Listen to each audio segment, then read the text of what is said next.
And I'm going to turn this over to what I consider, as I said, the greatest member of our Congress that we have today, Maxine Waters.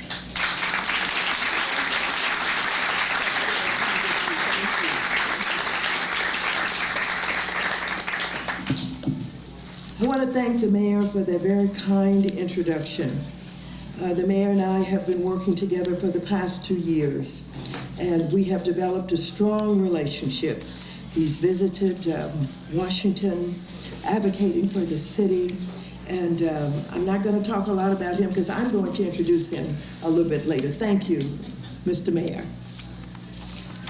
Ladies and gentlemen, we're here this evening because something new and different and wonderful is happening in this city. I'm thrilled to be here to mark the official kickoff of the United Small Business Alliance.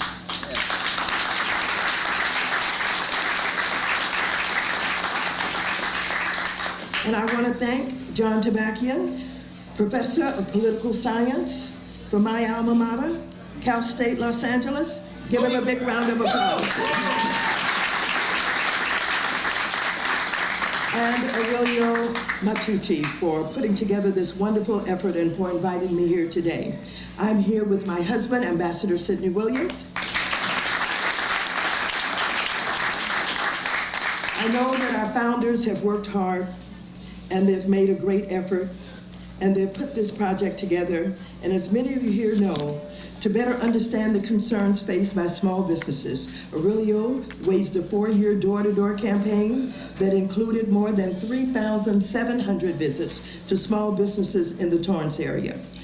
Born from that outreach and from what he learned along the way is this alliance, which serves to bring the Torrance small business community together to ensure better channels of communication between them and government.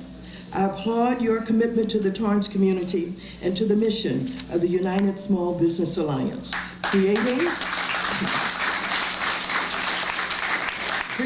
restoring, and maintaining a healthy business environment in our community, and uniting the business community around such an important set of principles is critically important to ensuring your message is one that is loud, clear, and consistent. Small businesses are core to Americans' economic competitiveness. Not only do they employ half of the nation's private sector workforce, about 120 million people, but since 1995, they have created approximately 2/3 of the net new jobs in our country. And they are hiring new employees at twice the pace of their larger counterparts. Small businesses are also instrumental in driving the innovation that provides a competitive edge in the global market. Small firms produce 13 times more patents per employee than larger firms and employ more than 40% of high-tech workers in America. In short, they are the main engines of job creation in our country, and they are the backbone of our economy, opening new storefronts, hiring our neighbors, creating, innovating, and manufacturing goods to keep our communities thriving. As your representative in Congress, I'm here to assure you that small businesses are not being abandoned. You're not being left behind. I'm here to tell you that I'm fighting to ensure your concerns are heard as loudly and clearly as those of the larger businesses that oftentimes seem to be sucking up all the oxygen on Capitol Hill. And I've been working hard to better understand the needs of all the small businesses in our community. Here in Torrance and across the 43rd District, I've met with or attended more than 50 businesses, business-related events and meetings in our community. And at those events, I've interacted with countless businesses in industries ranging from restaurants and florists to pet care, aerospace, and energy suppliers to printers, limousine services, and neighborhood markets. I've met with the owners of many businesses, such as Cavett Realty and at Val Allen's Jewelers, right here in Torrance. I've attended ribbon cuttings and grand openings of businesses like the Black Bear Diner and the Grind Life Fit Club. participated in network and mixers, awards luncheons, and site visits. I've met with small businesses that manufacture parts for Honda and Toyota, and of course I've met with Honda and Toyota. I'm in a constant dialogue with the local chambers of commerce in Gardena, Lomita, Los Angeles, LAX Coastal, Harbor City, Harbor Gateway, and of course Torrance. And I've worked to help encourage increased participation of women and minorities in small businesses. We are fortunate here in California, where the Census Bureau confirms we lead the United States with 1,039,208 women-owned businesses. That's why I've held successful Women in Business roundtables over the last 2 years, where women entrepreneurs are able to join me in a candid discussion of the challenges and successes faced by this growing segment of the small business community. These events have brought in representatives from 8 different government agencies and organizations, which made presentations to assist small business owners. Simply put, I have made it my business to learn what matters to small business. While small businesses are at the heart of our economy, small financial institutions are instrumental to the success of these companies. These banks provide a critical lifeline of capital to our small businesses, making almost 54% of all loans to them. Community banks and credit unions tend to be relationship lenders, characterized by local ownership, local control, and local decision-making. These community institutions foster economic growth to help ensure that the financial resources of the local community are put to work on its behalf. And they have always been inextricably linked to entrepreneurship and business development. Taken together, small businesses and small financial institutions are propelling our economy forward and continue to be key to our economic recovery. They help build wealth and keep it inside the community, something that is critically important to ensure economic opportunity is anchored right here in Torrance and the surrounding community. But without access to capital, small businesses can be significantly hindered in doing what they do best.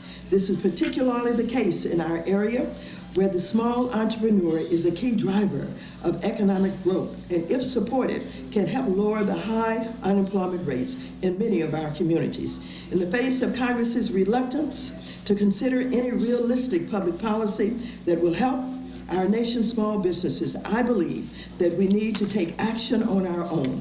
I believe we need to connect our small lenders, community banks, and credit unions with the local entrepreneurs and business startups. And time again, I've heard the same from many of you. Several months ago, with the help of Harbor City, Harbor Gateway Chamber of Commerce, we organized a forum to allow our small businesses and community banks and credit unions to form serious, lasting partnerships with each other. Unfortunately, scheduling issues prevented us from holding this forum at that time. But in the months to come, I plan on working together with your new alliance to ensure this event gets back on the books in the coming months. Now, as the ranking member of the Financial Services Committee, which has jurisdiction over all of the banks, large and small, all of Wall Street, housing, and of course, the International Monetary Fund, the World Bank, all of those financial institutions, I know and understand very well we need to do a better job of explaining to local lenders the type of financial assistance small businesses need, why it's important, and what roadblocks may stand in the way. In turn, our community lenders will be able to work with existing and potential businesses to explain what other steps they can take to get access to credit. This could take the form of helping businesses work through technical issues that often arise with documentations, providing assistance to making them eligible for small business administration loans, or better explaining the different type of loan products available in other ways. We must begin a robust discussion and long-standing relationship between our community's businesses and small banks. And more importantly, I'm optimistic that we will encourage our local entrepreneurs and innovators to finally start the small business that in some cases has been a lifelong dream. However, Many small business owners feel that despite being credit worthy, banks today remain either wary or unwilling to lend to them. Most major surveys of small businesses owners point to credit access being more difficult during the 5 years since the recession. The banking industry today appears increasingly less focused on small business lending. The reality is that for most banks, lending to small businesses, especially in the lower dollar range, is costly and risky. But it is these lower dollar loans that are most important to startups and small businesses. Some banks, particularly larger banks, have significantly reduced or eliminated loans below a certain threshold, typically $100,000 or $250,000, or simply will not lend to small businesses with revenues of less than $2 million as a way to limit applications from small businesses they find time consuming. This is problematic and leaves a critical gap in the small business loan market. In short, small business credit was hit hard during the recent recession and has been slow to recover. Beginning in early 2009, the federal government acted quickly to make credit available with programs ranging from loan guarantees to capital infusions and regulatory changes. A number of these were extremely effective and also efficient in their use of taxpayer dollars, but most were not meant to be permanent. While these programs were very effective, there's still work to be done to create a better environment for small businesses, as evidenced by the struggle that continues for many small business owners. In Congress, I have sponsored 11 pieces of legislation that aim to address the issues faced by small businesses, dealing with everything from early stage investments to tax relief to a host of other issues. But there is one program in particular I'd like to discuss. The State Small Business Credit Initiative, known as SBCI, was created when the Small Business Jobs Act was signed into law in 2010. Since that time, the U.S. Department of the Treasury has awarded almost $1.5 billion to fund programs that support small businesses and small manufacturers. SBCI requires small businesses to use the funds to leverage private capital. By the program's end, it expected to help spur up to $15 billion in new private sector lending or investment in small companies by leveraging $10 in private capital for every dollar of federal support. As of October 3rd, the state of California has received a total of $167 million of SBCI funds to be used to help small business entrepreneurs obtain loans for their small businesses. It has helped small businesses create or save more than 31,000 jobs in our state and over 95,000 jobs nationwide.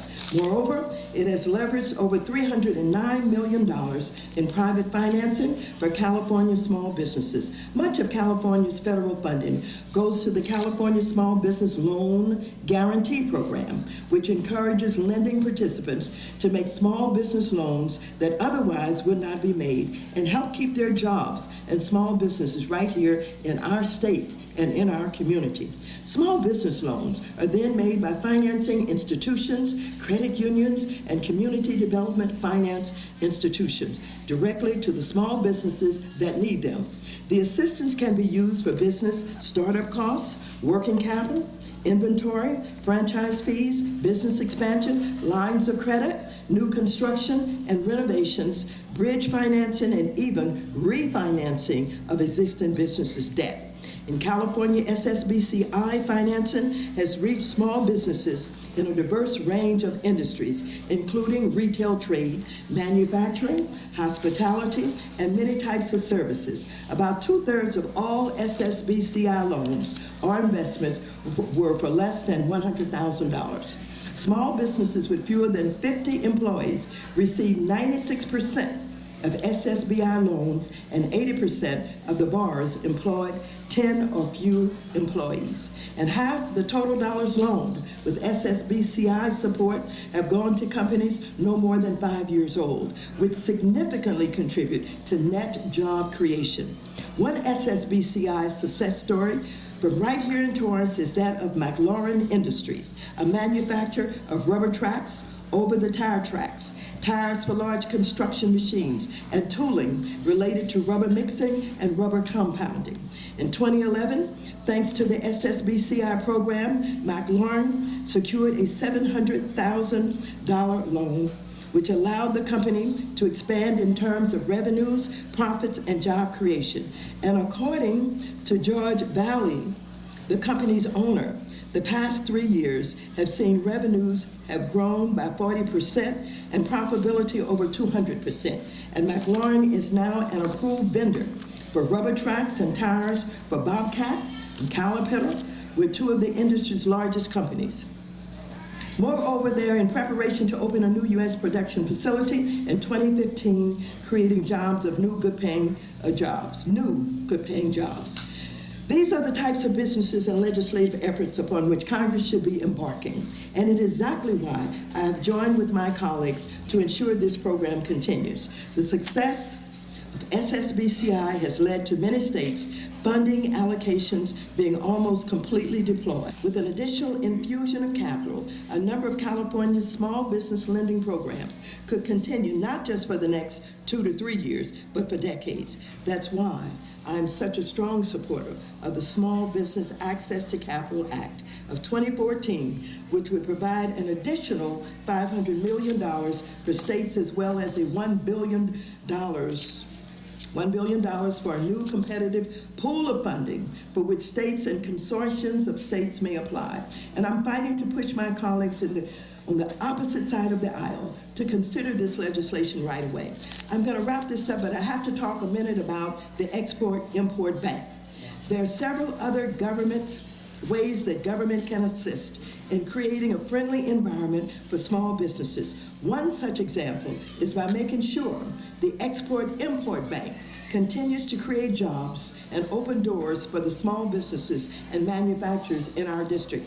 The Export-Import Bank is a government agency that supports small businesses by filling gaps in private export financing at no cost to American taxpayers. It opens up international markets to American exporters and is critical to thousands of U.S. companies and small businesses trying to compete against businesses in China, Korea, Brazil, and other countries across Europe, all of which have their own version of Ex-Im Bank.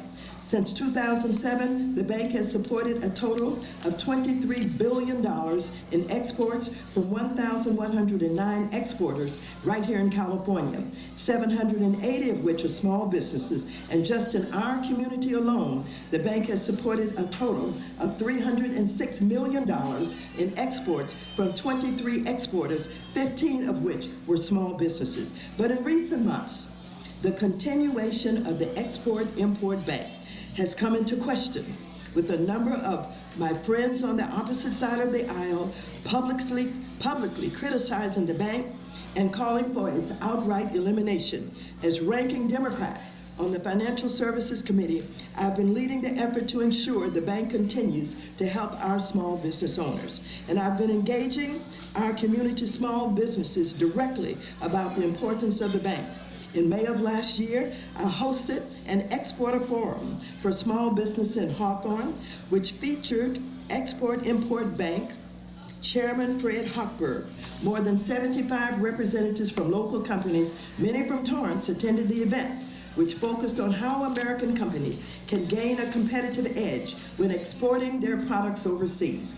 Local small businesses also receive one-on-one trade counseling from Ex-Im Bank experts.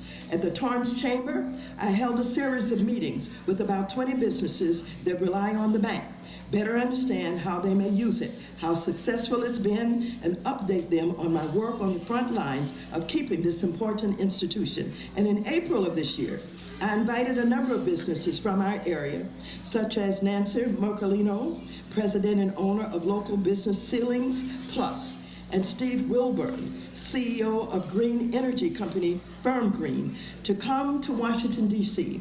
to speak to my colleagues in Congress about the importance of this bank.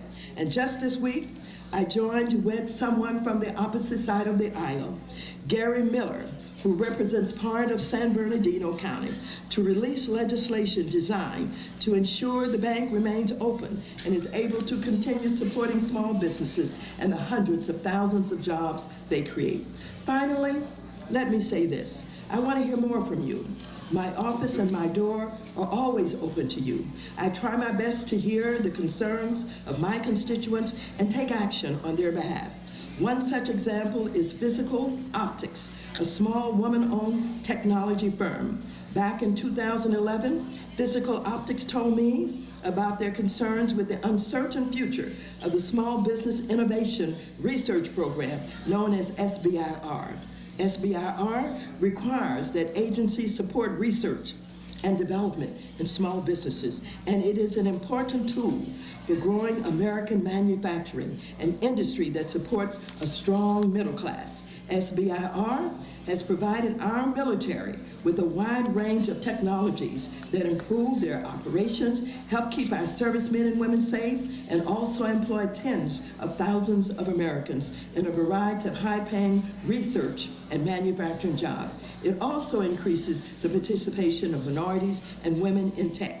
But for years, SBIR was the subject to short-term extensions, a new Washington tactic that only creates uncertainty for American businesses and hurts firms like Physical Optics. After hearing the concerns, Physical Optics contacted me. I immediately engaged in an effort to ensure the program continued and was extended for the long term. I joined with a number of my colleagues in publicly advocating for the program's extension. And thanks to the pressure we were able to put on in Congress, we got a hard-fought victory in 2012, and it was extended until 2017. To date, Physical Optics has received 1,273 different kinds of awards through SBIR for all manners of technology. I'm pleased I was able to help preserve this instrumental program for one of our critical small businesses, and I thank you.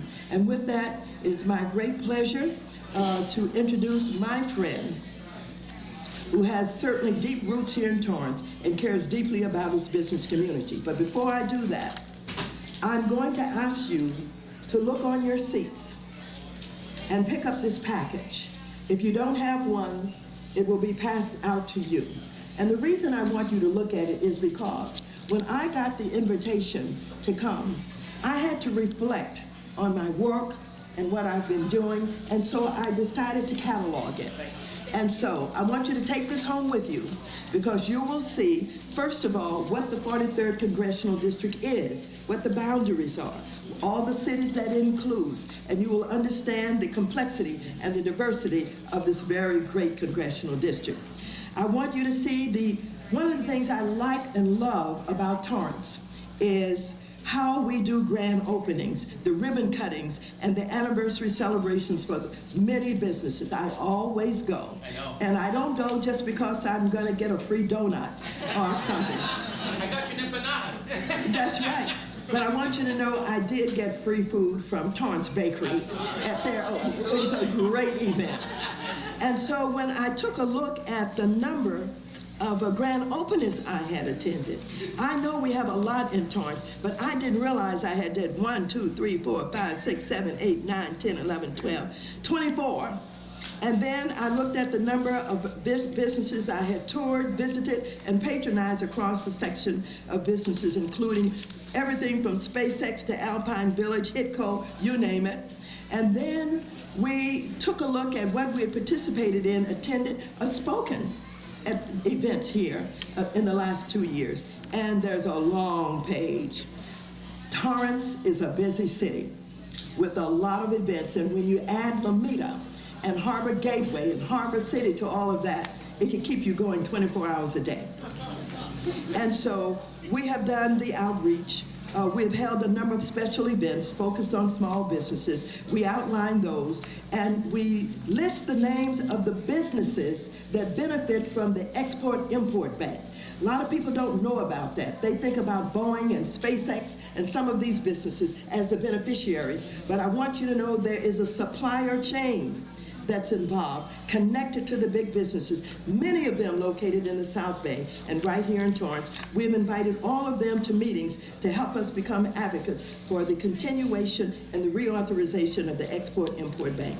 In addition to that, I've added all of the legislation that has been introduced, that which has been passed, and some of it you will want to call me and ask questions about. The most popular one, piece of legislation, is a piece of legislation, surprisingly enough, that was co-sponsored by Democrats and Republicans. We get along sometimes. And so, it is called Jumpstart Our Business Startups Act of 2012, and that's where you learn all about the crowdfunding and the opportunities that are available to small businesses. Having said that, I thank you for being patient in allowing me to share with you my feelings, my thoughts, and my comments about what you're doing. But since you put so much time into organizing this, I thought I'd take a little time to talk with you about it. Give them a big round of applause.